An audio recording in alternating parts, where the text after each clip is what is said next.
찬송가 413장 찬양 드리도록 하겠습니다. 찬송가 413장입니다.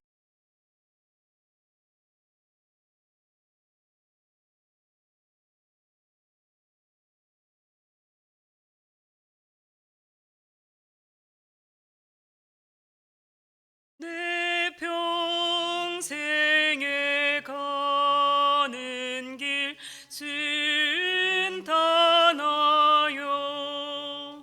늘 잔잔한 강 같든지 큰 바람을 쏟고 어렵든지 나의 영혼은 늘 편하도 내 영혼 평안을 내 영혼 평안을 저먹이는 우리를 삼키려고 입 벌리고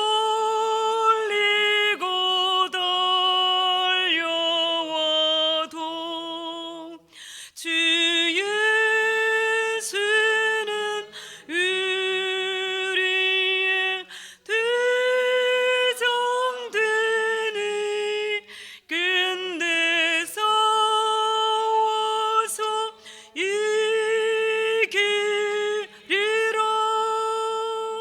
내 영혼 평안을 내 영혼 평안을 내 진죄 주 홍빛 같더라도 주 예수께 달으면 그 십자가 비로소 다시 세상 있는 보다도 정하리라.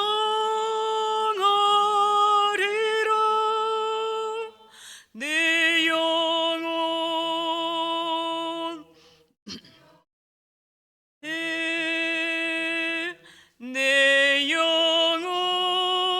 내 영혼 평안을 저 공중의 구름이 일어나며 큰 나팔이 울릴 때에 주 오셔서 세상을 심판해도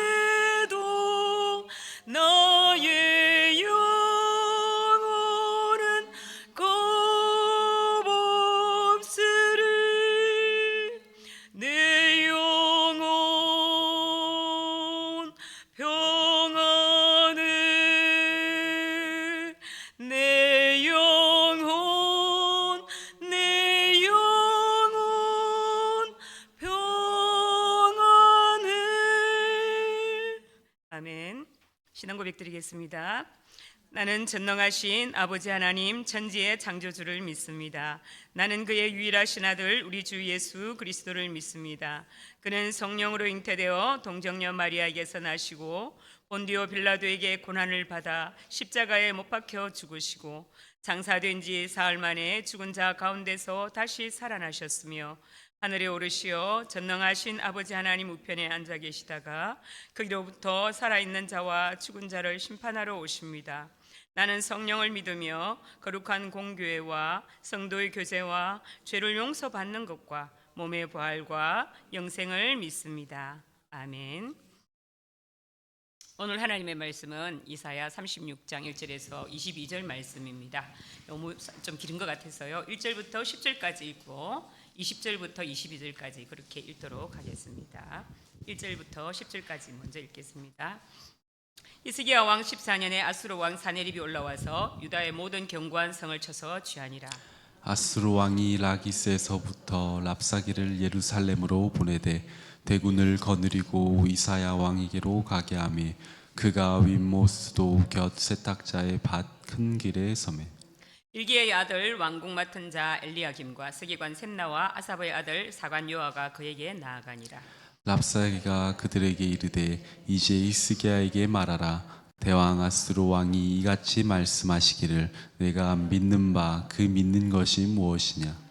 내가 말하노니 내가 좋게 싸울 계략과 용맹이 있노라 함은 입술에 붙은 말뿐이니라. 내가 이제 누구를 믿고 나를 반역하느냐. 보라 내가 외굽을 믿는도다. 그것은 상한 갈대 지팡이와 같은 것이라. 사람이 그것을 의지하면 손이 찔리리니 애굽 왕 바로는 그를 믿는 모든 자에게 이와 같으니라. 혹시 내가 내게 이르기를 우리는 우리 하나님 여호와를 신뢰하노라 하리라마는 그는 그의 산당과 세사를 히스기야에게 제하여 버리고 유다와 예루살렘에 명령하기를 너희는 이 제단 앞에서만 예배하라 하던 그 신이 아니냐 하셨느니라. 그러므로 이제 청하노니 내 주 아수르 왕과 내게 하라. 내가 내게 말 2,000 피를 주어도 너는 그 탈자를 능히 내지 못하리라. 그런즉 내가 어찌 내 주의 종 가운데 극히 작은 총독 한 사람인들 물리칠 수 있으랴. 어찌 애굽을 믿고 병거와 기병을 얻으려 하느냐.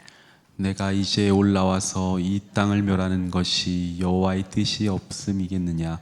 여호와께서 내게 이르시기를 올라가 그 땅을 쳐서 멸하라 하셨느니라 하니라. 20절입니다. 이 열방의 신들 중에 어떤 신이 자기의 나라를 내 손에서 건져냈기에 여호와가 능히 예루살렘을 내 손에서 건져내겠느냐 하셨느니라 하니라. 그러나 그들이 잠잠하여 한 말도 대답하지 아니하였으니 이는 왕이 그들에게 명하여 대답하지 말라 하였음이었더라. 같이 읽겠습니다. 그때 hil기야의 아들 왕궁 맡은 자 엘리야김과 서기관 셈나와 아삽의 아들 사간 요아가 자기 옷을 찢고 히스기야에게 나아가서 랍사기의 말을 그에게 전하니라. 아멘. 자, 오늘의 말씀은 침묵으로 지키는 믿음이라는 말씀으로 함께 말씀을 나누겠습니다.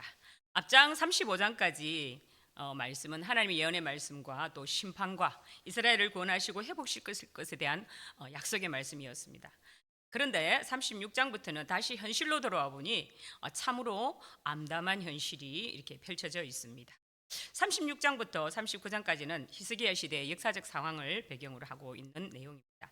히스기야는 29세의 왕이 올라서 처음에는 부왕인 아하스와 함께 통치를 하였습니다. 그가 통치를 시작하고 6년이 지났을 때 북왕국 이스라엘이 아수르에게 멸망하였고 북이스라엘 마지막 왕 호시아는 아수르의 포로로 잡혀가고 말았습니다. 그리고 주전 716년 히스기야는 부왕 아하스가 죽음으로 단독 통치를 시작하게 됩니다. 본문이 히스기야 통치 14년이라고 하는 것은 주전 701년 예루살렘에 아수르의 침략 사건이 있은 때를 가리키고 있습니다. 오늘의 이 말씀은 하나님의 심판 메시지를 경솔하게 들었던 유다 백성들에게 오직 하나님의 말씀이 반드시 이루어진다라는 그 말씀이 실제로 이렇게 이루어졌음을 확인하게 하려는 목적으로 이렇게 기록되어 있습니다. 실제로 열왕기에 기록된 여러 정황들이 이사야서에서는 생략되는 것들을 많이 볼 수가 있는데요. 아수르 군대를 물러가게 하기 위해서 성전의 왕궁과 곳간에 은금을 다 주고 또 성전문에 금을 비롯한 모든 금을 벗겨서 이렇게 아수르에게 갖다 바친 이야기가 이사야서에서는 생략되어 있습니다. 그리고 열왕기에는 예루살렘으로 파견되었던 랍사게 외에도 다르단과 랍사시스를 보낸 것으로 나오지만 이사야서에서는 유다방으로 말했던 랍사게만 나오고 있습니다. 오늘 본문인 36장 1절에 10절까지의 내용에는 보면 아수르의 오만한 도발과 또 위협적인 내용이 펼쳐져 있습니다. 1절은 아수르 왕 사네립이 히스기야 14년에 유다를 침공했음을 기록합니다. 히스기야 왕 14년에 아수르 왕 사네립이 올라와서 유다의 모든 견고한 성을 쳐서 취하니라라고 말씀을 합니다. 오늘 말씀에 소개된 이 아수르 침공 사건은 히스기야의 반아수르 정책으로 말미암은 것이었습니다.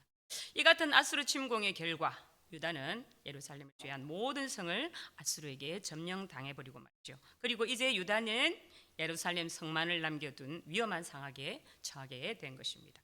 당시 히스기야 왕은 무너진 신앙을 회복시키기 위해서 최선의 노력을 다하고 있었을 때입니다.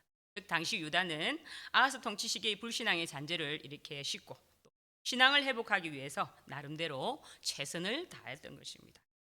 유다의 대부분을 이렇게 침략하고 예루살렘 성만을 남긴 상황에서 사내립은 이 랍사게를 파견하여서 유다 백성이 스스로 항복하도록 유혹을 하고 있는 내용입니다. 이에 유다 왕실은 왕궁 맡은 자 엘리야김과 서기관 셈나와 사관 요아를 아수르 진영으로 보내게 되죠. 이 왕궁 맡은 자는 오늘날 국무총리를 대등한 고위 관리이고요. 서기관은 왕의 명령을 기록하는 관리하는 직책입니다. 그리고 사관은 왕의 중요한 사건을 기록하여 후대에 전하는 역할을 담당하는 그런 역할입니다.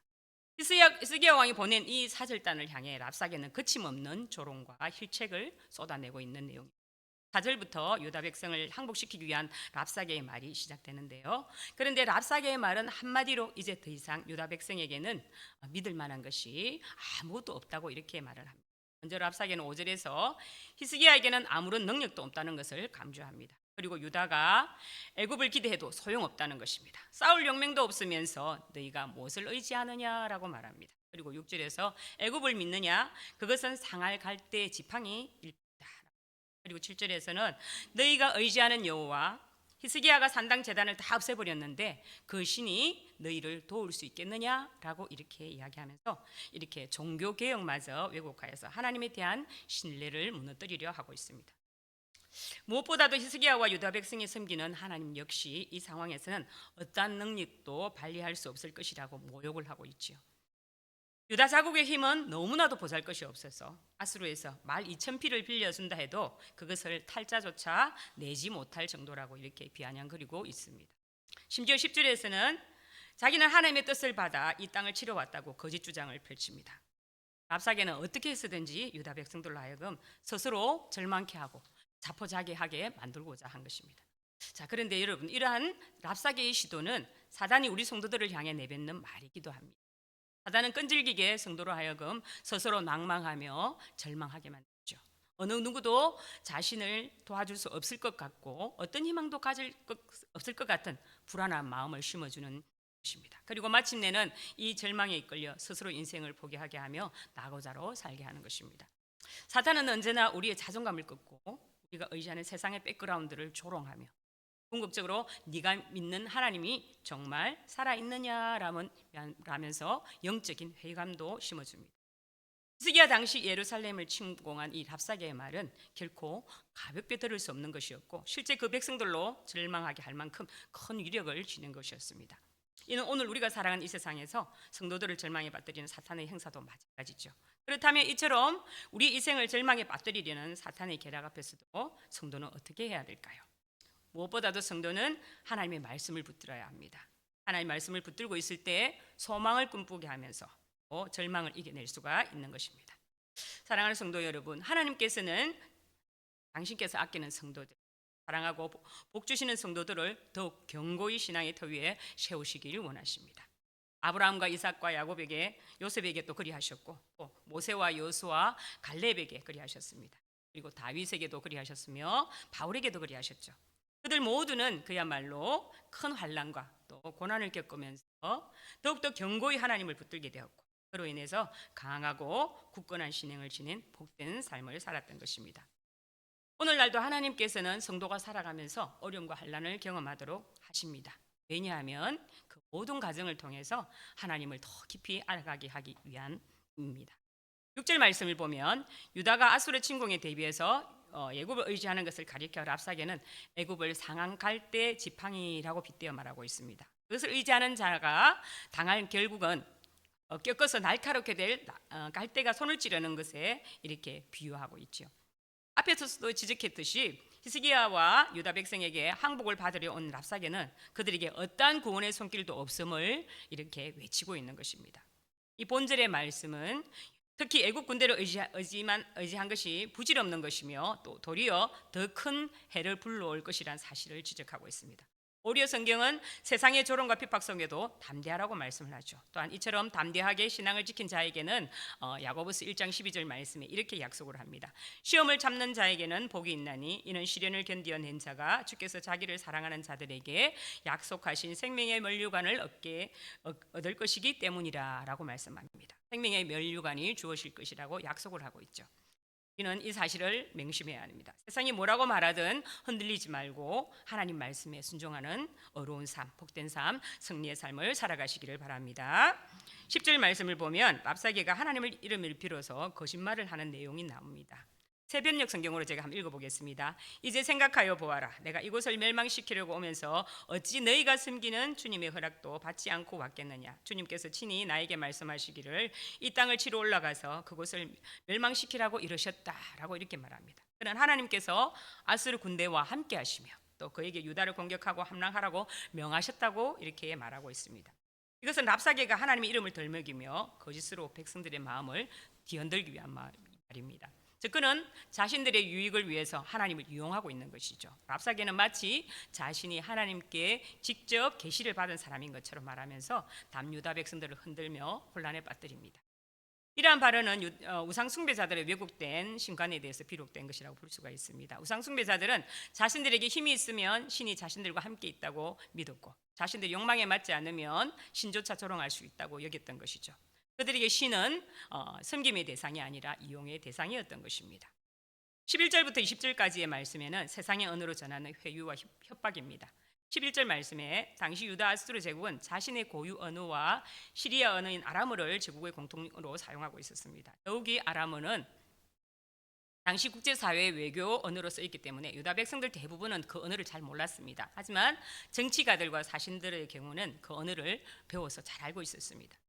랍사게는 유다 사신들이 염려하는 바가 이루어지기를 바라고 있었습니다. 자신들의 말을 통해서 히스기야와 유다 백성들에게 절망을 줄 뿐만 아니라 유다 백성으로 하여금 더 이상 히스기야를 신뢰하지 못하도록 만들고자 한 것입니다. 유다 관원들은 랍사게에게 유다 방언 대신 아람어로 말해달라고 요청하고 있습니다. 이들은 백성들이 랍사게의 말을 알아듣지 못하기를 바랐습니다. 왜냐하면 랍사게의 말이 현혹되어서 이렇게 그들이 마음이 무너질까 한 것이죠. 그러나 랍사게는 유다 방언이 아닌 아람 방언으로 말한 달라는 유다 사절의 요청을 묵살하고 자신은 예루살렘 성의 모든 사람에게 아수르 왕의 뜻을 전하러 온 사람이라고 이렇게 유다 말로 이렇게 이야기를 했죠. 랍사게가 예루살렘 사람들의 공포의 도가니로 몰아넣고 굴욕스럽게 만들기 위해서 교활한 말을 합니다. 즉 아수르 대군이 장차 예루살렘 성의 모든 사람을 아사하도록 만들어 버리겠다고 엄포를 놓습니다. 호위 기간이 길어지다 보면 성내에 있는 음식들도 바닥날 것이며 또 그렇게 되면 사람들을 굶주림에 이기지 못해서 심지어 대소변까지 먹고 마시게 될 것이라고 위협하는 것입니다. 랍사게는 유다 말로 예루살렘 성 주민들을 향해서 히스기야에게 미혹되지 말라고 경고합니다. 히스기야가 여호와께서 구해주실 것을 기대하지만 그것은 헛된 기대일 뿐이라고 합니다. 또 목숨을 구하려면 그의 헛된 말에 속지 말아야 한다고 놀립니다. 사네립과 히스기야의 대결이 이제 점차 사네립과 여호와의 대결로 바뀌어가는 과정입니다. 히스기야와 그의 백성들을 분리시키게 한 랍사게는 이제 예루살렘 주민들에게 항복을 권유합니다. 저항을 포기하고 예루살렘에서 나와서 아수르 왕에게 복종하면 풍요롭고 안전한 삶을 누릴 수 있다고 약속을 하죠. 16절 말씀에 보면 각각 자기의 포도와 자기의 무화과를 먹을 것이며 라고 말씀합니다. 자유시민의 이상적인 삶을 보여주는 아주 비유된 표현인데요. 이스라엘 사람들에게 가나안 땅이 어떤 의미를 갖는지 모르는 사네립은 이방 땅에서 잘 살 수 있게 해주겠다고 약속합니다. 예루살렘 성이 아수르 왕에게 항복하면 사네립이 그들을 유다보다 훨씬 좋은 곳으로 이주시켜서 풍요로운 삶을 살게 해주겠다고 약속을 합니다. 현대를 살아가는 성도들에게도 여러 가지 동일하게 유혹들이 많이 있죠. 사탄은 끊임없이 육신적인 욕구를 따라서 살도록 유혹합니다. 세상 사람들 중에서는 이러한 유혹에 빠져들어서 돈을 더 많이 벌고 더 좋은 것을 먹으면서 더 좋은 집에 사는 것, 좋은 차를 사는 이런 인생의 목적으로 살아가는 사람들이 많습니다. 그러나 성경은 이러한 삶을 경계하고 있습니다. 육신의 소욕을 따라 살아가다 보면 그 삶은 하나님을 떠나게 되어 있으며 결국 파멸에 이르게 할 뿐이라고 성경은 말합니다. 랍사게는 거짓 약속을 앞세우면서 히스기야의 백성들의 사이를 이간질합니다. 이어서 그동안 점령한 시리아 지역의 성읍들의 결말을 이야기하면서 예루살렘 주민들을 불안하게 만듭니다. 시리아 지역의 수많은 신들이 우리에게 굴복했으니 여호와 역시도 그렇게 굴복할 수밖에 없다는 것이 이들의 논리입니다. 아수르는 자기들의 힘을 믿고 힘이 약한 유다와 유다의 여호와를 모욕합니다.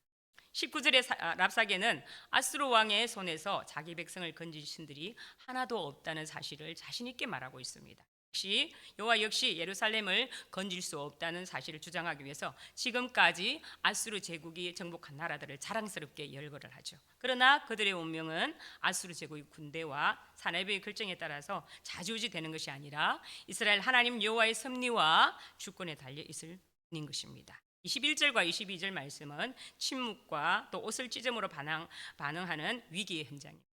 21절에 그러나 그들이 잠잠하여 한 말도 대답하지 아니하였으니 라고 말씀합니다. 앞선 13절에서 17절까지에서는 랍사게가 예루살렘 백성을 향하여 히스기야 백성 사이를 이간하는 하고 투양을 회유하는 그런 내용이었습니다. 그리고 17절에서 20절까지에서는 랍사게가 유다의 여호와 신앙을 조롱하고 여호와를 모독하였습니다. 본절과 22절에서는 이에 대한 유다의 반응을 보여주고 있습니다. 본절에 21절에서는 제시된 유다의 반응은 랍사게의 예상이 완전히 빗나간 내용이죠. 랍사게는 성벽 위에 있는 예루살렘 성들이 다 들어도 유다 방언으로 큰 소리로 말하게 되면 그들이 심리적으로 동요하여 히스기야 왕에게 반란을 일으킬 것이라고 예상하였습니다. 그러나 그의 모든 말을 마칠 때에 성벽 위에 있던 예루살렘 백성들이 보인 반응은 전혀 예상 밖이었습니다. 그들은 마치 벙어리가 되기라도 작심한 것처럼 한마디도 대꾸하지 않았습니다. 본문에 잠잠하여라는 말이 있죠. 이에 해당하는 하라시라는 문자는 문자적으로 벙어리가 되다라는 의미입니다. 예루살렘 사람들은 아예 입을 꼭 다물어 랍사게의 말에 아무런 반응도 표하지 않은 것입니다. 이는 직접적으로 히스기야 왕의 지시에 따른 것이었지만 근본적으로는 그들 역시 랍사게의 말에 동의하지 않았기 때문입니다. 그들은 위기의 순간에 유혹에 넘어가지 않고 여호와에 대한 신앙과 히스기야 왕에 대한 신의를 지켰던 것입니다. 21절에 대답하지 말라 하였음이라 합니다. 히스기야는 신하들에게 대답하지 말라고 이렇게 명령했습니다. 이는 무능해서가 아니라 세상의 저력에 일일이 감정적으로 소모하지 않고 이 문제를 가지고 하나님께로 나아가겠다는 거룩한 결단인 것입니다. 히스기야는 랍사게와의 논쟁이 백성들의 마음을 동요케 할 것이라는 사실을 너무나 잘 알고 있었습니다. 자기 백성들이 랍사게의 심리전에 걸려들지 않도록 미리 조치를 단단히 해뒀던 것이죠. 22절 예루살렘의 사절단은 랍사게 입에서 거침없이 나오는 여호와의 하나님에 대한 신성 모독에 대한 은사를 듣고서 분노를 금할 길이 없었습니다. 예루살렘에 처한 풍전등화의 위기 앞에서 애통함을 금할 길이 또한 없었죠. 이러한 히스기야의 사절단의 행동과 용모에 대한 묘사는 그들이 옷을 찢을 만큼 비통한 상태에 떨어진 유다 상황을 깨닫게 된 것임을 나타내는 것과 동시에 하나님 외에 더 이상 어디에서도 소망을 찾을 수 없는 유다 현실 상황을 나타낸 것이라고 말할 수 있습니다. 37장에서 백성들 모두를 대표하는 왕인 히스기야가 하나님께 나아가 기도하는 것으로 확인할 수가 있습니다. 그처럼 악한 말, 거짓된 말, 불신앙적인 말에 대해서 침묵하고 하나님과 교제를 가까이 한 결과는 우리가 알듯이 유다의 구원의 승리와 또 형통으로 이어졌습니다. 성도 여러분, 오늘 우리는 예루살렘 성 사람들을 향해 내뱉어진 랍사게의 말이 유다 사람들을 미혹해하고 또 그들로 낙심과 절망에 빠져들이고 유혹했습니다. 인생을 살다 보면 아수르의 랍사게처럼 우리 현실을 조롱하고 우리의 믿음을 흔드는 거대한 위기를 만날 때가 많이 있죠. 세상은 끊임없이 우리에게 타협을 권하고 또 눈에 보이는 현실을 보면서 절망하라고 강요합니다. 너는 안 돼. 내가 믿는 하나님이 어디 있어? 라면서 우리의 믿음을 흔들 것입니다. 그때 세상의 조롱에 일일이 감정으로 반응하거나 낙심해서는 절대 안 되겠죠. 이때 우리가 해야 할 일은 세상의 유혹에 흔들리거나 그들과 말로 싸우는 것이 아닙니다. 모든 치욕과 고통의 말을 품고 잠잠히 하나님 앞에 나아가서 마음의 옷을 찢고 통회하는 것, 그것이 바로 위기를 역전시키는 하나님의 은혜를 경험하는 통로가 됩니다. 내 힘으로 해결할 수 없는 절망의 자리가 비로소 하나님 일하기 시작하는 기도의 자리가 되는 것입니다. 오히려 유다 백성들처럼 세상의 말을 멈추고 잠잠히 하나님의 주권 아래 머물면서 모든 윤통함의 문제를 가지고 히스기야처럼 주님의 전으로 나가서 무릎 꿇는 은혜가 있기를 간절히 축복드립니다. 기도하겠습니다. 사랑이 많으신 아버지 하나님, 오늘도 이사야 36장 말씀을 통해서 귀한 말씀으로 은혜 주심을 참 감사합니다. 믿음의 왕 히스기야도 많은 성읍을 빼앗기고 오직 예루살렘 성만 남았을 때는 참으로 암담했을 것입니다. 두려움으로 몸서리를 쳤을 것입니다. 신앙을 갖고 하루하루를 살아간다는 것이 참 너무 쉬운 일이 아님을 다시 한번 말씀을 통해 깨닫습니다. 그러나 우리가 낙심하지 말 것은 우리 주님 우리와 함께 하시기 때문에 우리는 결코 이 땅에서 낙심한 자가 아니라 소망을 두고 하나님 우리와 함께 하심을 믿고 기쁨으로 감사함으로 나아갈 때 반드시 승리의 길로 인도하여 주실 줄로 믿습니다. 세상이 우리를 향해 내뱉는 쓴소리에 귀를 기울이되 중심에 흩어지지 않고 하나님을 따랐던 심지를 더욱 굳건히 하여서 또 하나님을 기쁘시게 하는 우리의 삶이 되게 하여 주시옵소서. 오직 하나님만이 우리의 전부이심을 고백합니다. 하나님이 우리의 유일한 소망이시며 우리의 기업이시며 우리의 살 길이 되심을 다시 한번 고백하며 하루를 시작합니다. 우리를 강하게 하사 말씀을 붙들고 살도록 힘과 능력을 공급하여 주시옵소서. 살아계신 우리 주 예수 그리스도 이름으로 기도드립니다. 아멘. 하늘에 계신 우리 아버지, 아버지의 이름을 거룩하게 하시며 아버지의 나라가 오게 하시며 아버지의 뜻이 하늘에서와 같이 땅에서도 이루어지게 하소서. 오늘 우리에게 일용할 양식을 주시고 우리가 우리에게 잘못한 사람을 용서하여 준 것 같이 우리 죄를 용서하여 주시고 우리를 시험에 빠지지 않게 하시고 악에서 구하소서. 나라와 권능과 영광이 영원히 아버지의 것입니다. 아멘. 오늘 기도 제목을 함께 나누겠습니다. 나라와 한국교회를 위해서 대구 성시아를 위해서 기도하겠습니다. 대통령과 위정자들을 위해 모든 영역에 주님의 통치가 일어나도록 또 정치가 안정되고 경제가 성장하는 나라가 되도록 북한 독재 체제의 근권이 무너지고 북한 교회들이 회복되도록 한국교회 제2의 부흥이 일어나도록 목요 전도팀이 이제 9월부터 시작합니다. 은혜 부어주셔서 하반기 전도 때에 복음의 열매 영혼 구원의 역사가 일어나도록 우리 토요일 청장년 멸례의 수련회가 시작됩니다. 놀라운 하나님의 은혜를 부어주셔서 그들의 심령이 하나님 앞에 더 나아가서 열정을 가지고 맡은 바 사명 잘 감당할 수 있는 청장년 멸례 될 수 있도록 위해서 기도해 주시기 바랍니다. 주여 외치고 기도하겠습니다. 주여! 살아계신 아버지 하나님, 오늘도 귀한 말씀을 붙들며 아버지 하나님